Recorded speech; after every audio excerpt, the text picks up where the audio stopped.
तो good afternoon to all. आज अपना टॉपिक है कार्डियक अरिथमियाज। कार्डियक अरिथमियाज क्या होते हैं, आज इसके बारे में अपन पढ़ेंगे।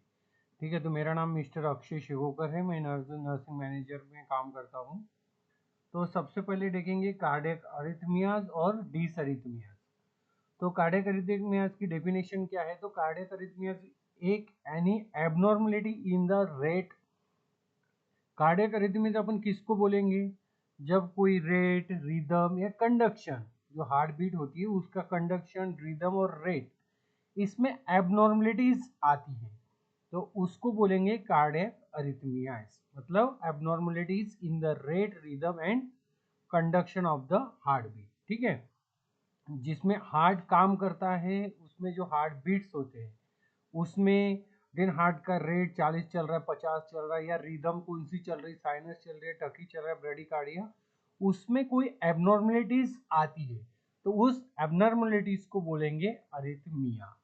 ठीक है, तो जैसे नॉर्मल रिदम होती है साइनस रिदम, जिसके रेट होता है 60 to 100 बीट पर मिनट।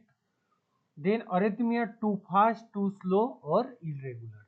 ये जो साइनस रिदम चल रही 60 to 100 पे चल रही, हो सकता है अभी इसको क्या बोलेंगे अपन, नॉर्मल साइनस रिदम। बट अरिथमियास किसको बोलेंगे? जब ये एक तो हो सकती है 60 की कम जाए, या हो सकती है वो धीमे धीमे चले, या हो सकती है कभी कभी इनरेगुलर चले, तो इसको बोलेंगे अपन अरिथमियास। ठीक है, then normal cardiac conduction pathways, क्या कौन सा पाथवेज है? तो इम्पल्स ट्रेवल्स थ्रू, जो कार्डियक कंडक्शन होती है वो कैसे काम करता है। ठीक है, तो इस बारे में अपन पढ़ेंगे। तो पल्स थ्रू क्या होता है? सबसे पहले एसए नोड जनरेट करता है electrical impulse. Then electrical impulse generate करने के बाद वो जाता है एवी नोड्स के पास। देन एवी नोड से क्या होता है, वो जाता है बंडल ऑफ हीस की तरफ। देन बंडल ऑफ हीस के पास जाता है बंडल ब्रांचेस के तरफ। देन जाता है वो पुरकिंजे फाइबर्स। देन इसके बाद क्या होता है, इलेक्ट्रिकल कंडक्शन क्रिएट होता है और वो वेंटिलेटर्स को वर्किंग में लाता है। देन क्या है, डिस्टर्बेंस एनीवेयर।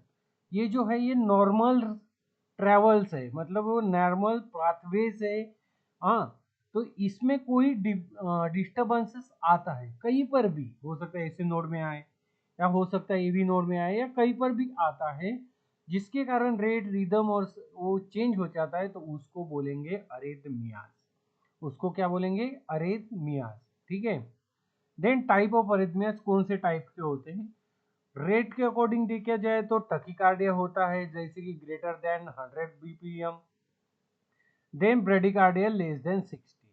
ठीक है, ये दो हो सकते हैं अरिथमियास किसके? रेट के अकॉर्डिंग, मतलब रेट कम ज्यादा हो तो उसमें आता है टकीकार्डिया और ब्रेडिकार्डिया। ठीक है, देन अकॉर्डिंग टू ओरिजिन देखा जाए तो आता है supraventricular, above ventricle.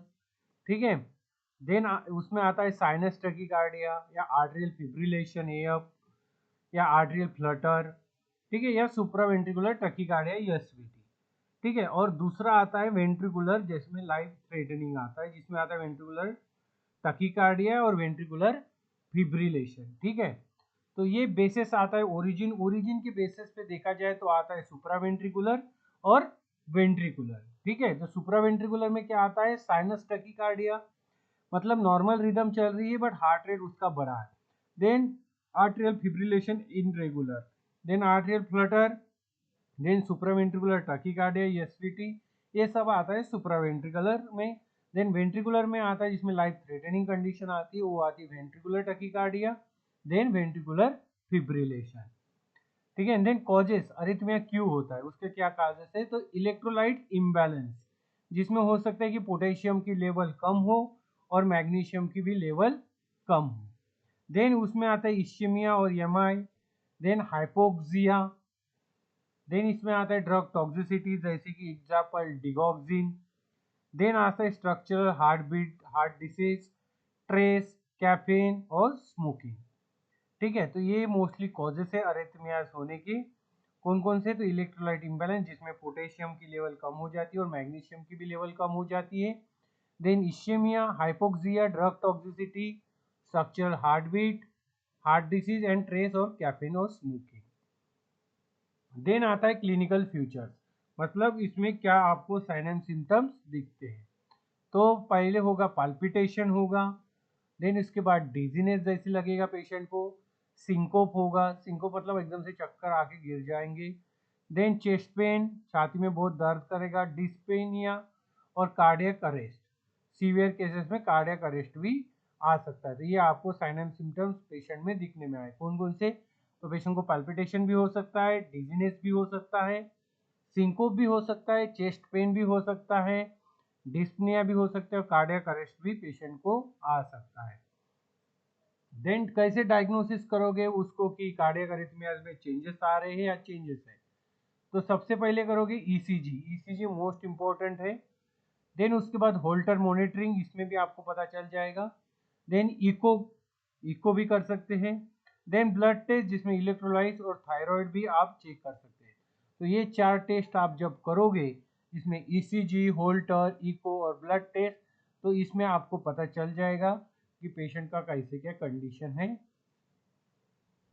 Then anti arrhythmic drugs आप कौन से दे सकते हैं? तो उसका है एंटी अरिथमेटिक ड्रग्स मतलब टू प्रिवेंट और treat abnormal heart rhythm by affecting cardiac electrical activity. जो एंटी अरिथमेटिक आप ड्रग दोगे, जो अरिथमिया चेंज हो जाएगा उसके अगेंस्ट में काम करने के लिए, मतलब वो रिदम को न्यूट्रलाइज या नॉर्मलाइज करने के लिए जो ड्रग दोगे उसको बोलते हैं एंटी अरिथमेटिक ड्रग। तो एबनॉर्मल हार्ट रिदम को नॉर्मल पे लाने के लिए। तो उसका है, देखा है क्लास 1 सोडियम चैनल ब्लॉकर, जिसमें आते sodium block, sodium channel slow conduction. ठीक है, सोडियम क्या करेगा उसमें कंडक्शन स्लो कर देगा। सब टाइप्स आता है इसमें, जैसे ये देन डिडोकिन, देन फिलेक, देन ये यूज कर सकते हैं आप एक तो किसमें, वेंट्रिकुलर अरिथमियाज में। ठीक है, देन आता है आपका class B beta blockers. Beta blocker receptor क्या करता है, हार्ट रेट एंड कंडक्शन को डिक्रीज कर देता है। ठीक है, क्या करता है, हार्ट रेट एंड कंडक्शन को डिक्रीज कर देगा। जिसका एग्जाम्पल है प्रोफेनॉल, मेटाप्रोप्रोल, देन एटेनॉल। इसका यूज आप कर सकते हो एट्रियल फिब्रिलेशन में, और एसवीटी मतलब सुप्रा वेंट्रिकुलर टकीकार्डिया। तो बीटा ब्लॉकर क्या करता है, ब्लॉक द बीटा रिसेप्टर, क्यों, तो decrease the heart rate and conduction. Then आता है क्लास 3, जिसको बोलते हैं पोटेशियम चैनल ब्लॉकर, जिसमें आता है प्रोलॉन्ग रिपोलराइजेशन, जिसके अंदर एग्जाम्पल्स है एमनेड्रॉन आप दे सकते हो, देन सोटालॉल दे सकते हो। देन इसका यूज आप कर सकते हैं वीटी, वीएफ और एएफ में। ठीक है, इन 3 कंडीशन में आप पोटेशियम चैनल ब्लॉकर का यूज कर सकते हैं। कौन से 3? तो वीटी, वीएफ और एएफ। देन आता है class 4, that is calcium channel blocker. इसमें आप देख इसको है तो block the calcium channel slow AV node. Example आप दे सकते हैं वेरापेमिल, देन डिल्जियम। इसका यूज आप कर सकते हैं एसवीटी और एएफ में। किसमें? तो एसवीटी और एएफ में आप कर सकते हैं। अदर इंपॉर्टेंस ड्रग है आपका एडेनोसिन, जिसमें एसवीटी में आप दे सकते हैं as a drug of choice. Digoxin आपको रेट कंट्रोल के लिए आप एएफ में दे सकते हैं। देन मैग्नीशियम सल्फेट आप दे सकते हैं। देन इसके साइड इफेक्ट भी होते हैं। तो कौन कौन से साइड इफेक्ट है एंटी एरिथमियास के? तो ब्रेडिकार्डिया हो सकता है, हाइपोटेंशन में भी पेशेंट जा सकता है। देन प्रो अरिथमेटिक जैसे can be was अरिथमियाज, organ toxicity जैसे एग्जांपल एमनेट्रॉन, लंग्स और थायराइड टॉक्सिसिटी भी हो सकती है। देन इसमें नर्सिंग रिस्पॉन्सिबिलिटी क्या है? तो कंटिन्यू ईसीजी आपको मॉनिटरिंग करते रहना पड़ेगा। देन चेक पल्स और बीपी बिफोर एडमिनिस्ट्रेशन। जब भी आप कोई ड्रग देने जाओगे तो आपको वाइटल साइन चेक करना ही करना है। देन इसके बाद electrolytes monitor. Then watch for toxicity sign, कोई टॉक्सिसिटी का साइन आपको दिखता है तो आपको वॉच करना है।